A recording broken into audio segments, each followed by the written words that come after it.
Welcome back to another episode of Big Bear Boxing Squad, episode number 21. The conversation I want to get into today is Jaron Boots Ennis. Is he already the king of the welterweight division? Let's get into the conversation. Philadelphia, one of the first cities in the United States.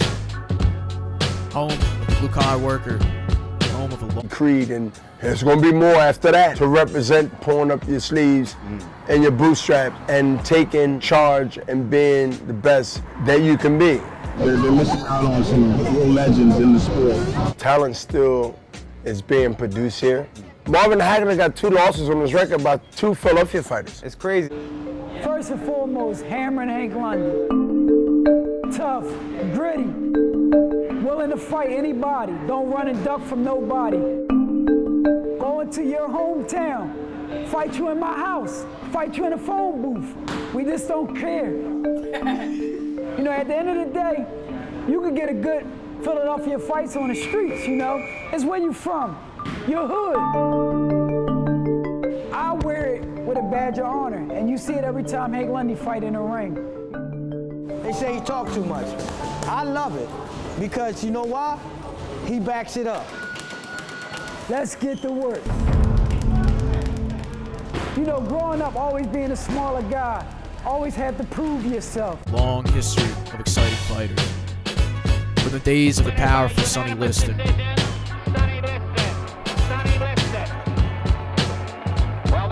to the legendary Smokin' Joe Frazier, handing Muhammad Ali his first professional loss.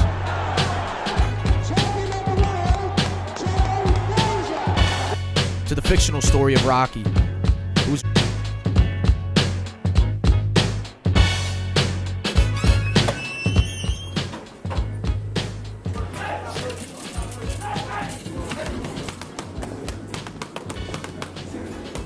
So Boots Ennis has the ability to be a world champion. It's just about the incredible discipline, the people who are guiding his career, Cameron Duncan and Chris Mittendorf, certainly know what they're doing. Their track record shows it. Now, this is my thoughts on Jaron Boots Ennis. I think he's an awesome fighter. I think he's a dangerous fighter. I think he's a fighter that needs to be feared. That's just straight up. I think that he's going to be the king of the welterweight division. I do think that ERROL Spence and Terence Crawford will move up.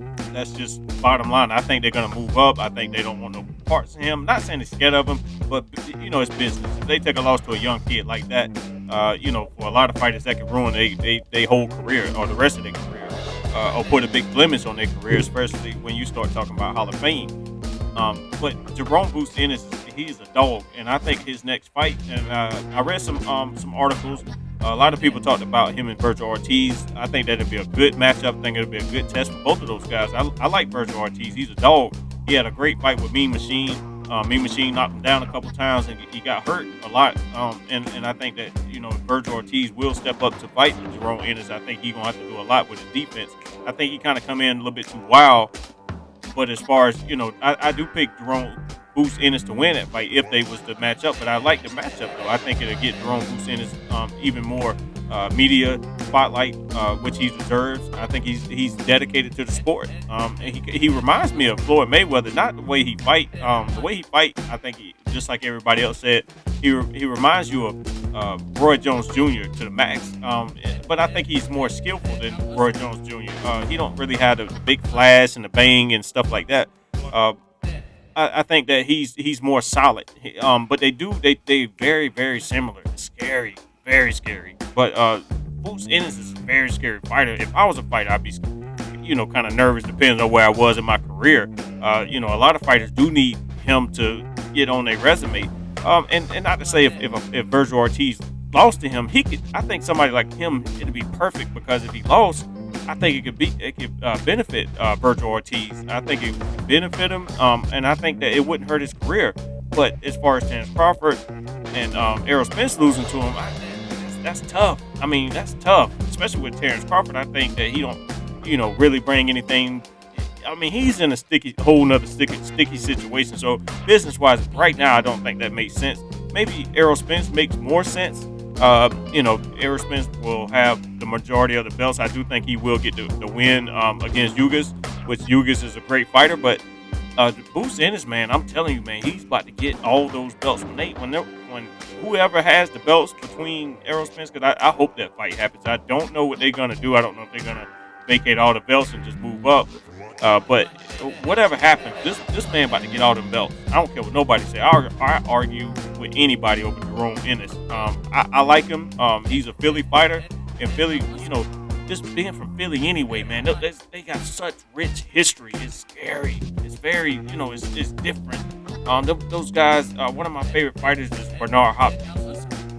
I wasn't around when Joe Frazier and all them guys was fighting, but man, Bernard Hopkins was a dog.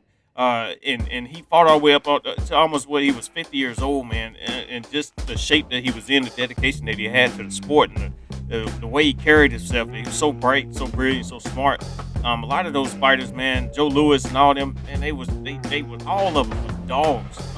Muhammad Ali, actually, you seen in the clip, he suffered his first loss to a Philly fighter in Joe Frazier. So that, the history that these guys have and the pedigree that they come up with as far as boxing, man, is beautiful. Jaron Boots Ennis, man, like I say, I think once whatever happens with those belts, they might as well just give them to him, man. He's that special. He's got a lot of power. He's a switch hitter, and a lot of people compare, as far as switch hitting to Terence Crawford being one of the other best nowadays at doing it. I like, Panera Whitaker wasn't a switch hitter. At least I don't think he was. Maybe I'm mistaken. Maybe I was thinking about somebody else. But I think that Boots, man, I don't know if anybody wants any parts of him. I don't think that a lot of people can say, hey, this and that. I don't think these guys that's in the welterweight division would want any parts of him, and say that he gets all the belts and he wind up moving up to 154. Man, and if this might sound crazy. Man, I think he'll give Jermell Charlo a lot of issues, man. I'm not saying who's going to win that fight, but, man, just think about it.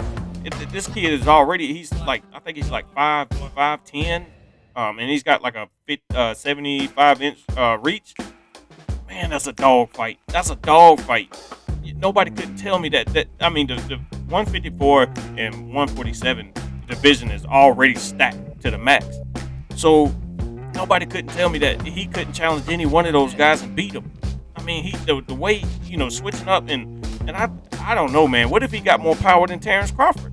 And he's bigger than Terence Crawford. Terence Crawford, I think, will have a tougher time at 154. And you guys leave in the comments below what you think. But as far as 154, this guy, his body, he's a long, slender guy. But I think he could put on a few pounds. 154 is not that far from. People act like it's a ton of weight, but it's really not. He probably walks around at that weight, but he could probably have even more power. And it's just scary just how quick his twitch, all that stuff. He got a good jab. He got great footwork. Anything, if you could build a fighter on a game or some virtual reality type thing, man, Boots Ennis is almost like a perfect fighter. He gets hit a little bit. I think he'll clean. He's only 23, 24 years old, and I think he needs to clean up his defense just a little bit more.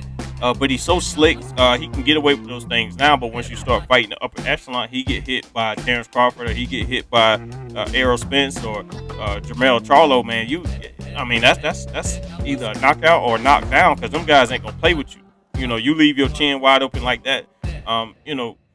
But I don't make it too much of a big deal, because he seems like he's working every day. I watch a lot of tape on him as far as training, and I do my research, whether it's articles, I don't care what it is. But this kid is the real deal. And if anybody want to argue that, I argue with you. But do you think he will be the new king of the welterweight division, or is he already the king of the welterweight division? Is he that scary? Do you think guys are scared to fight him? And especially at the point in certain guys' career, and what you guys let me know what you think. Who is the best matchup for this kid? Who could be the nightmare for this kid, or what nightmare could he be for somebody else? You guys let me know.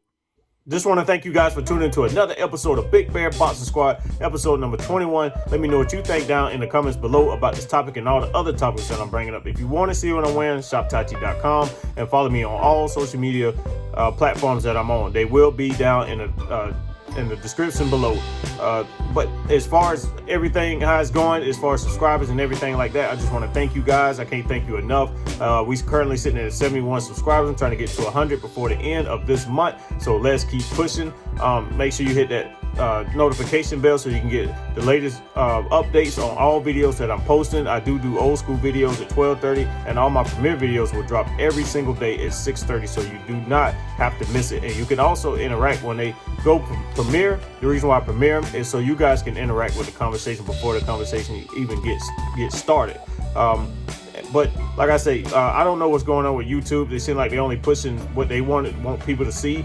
But make sure you do your best in subscribing, and also hitting that notification bell. That way you will never miss a upcoming video. It's kind of out of my hands, the way the algorithm is. I don't understand it. But as far as what you guys are doing, as far as subscribing, and doing your best as far as hitting that like button and all that good stuff, I'm doing great numbers as far as subscribing and all that good stuff. But that's going to cut it for this video. Just want to thank you guys for tuning in to another episode of Big Bear Boxing Squad.